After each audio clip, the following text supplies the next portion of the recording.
5 camps in remote areas of Jharkhand to clear the backlog of cataract blindness.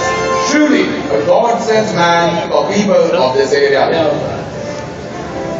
Then we have Shaurya Azad, Shaurya Vardhan Azad to come on stage and receive the award.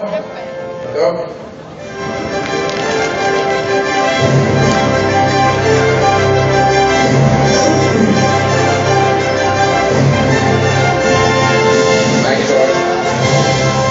Thank you very much. And the next award is for excellence in medicine. And the winner is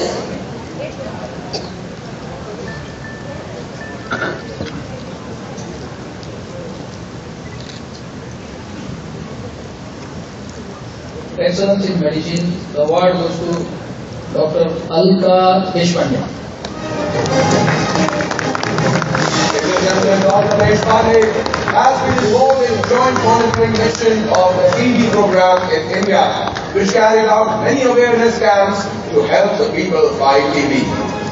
Dr. Deshpande has also done pioneering work on the HIV/AIDS epidemic since 1990 till date.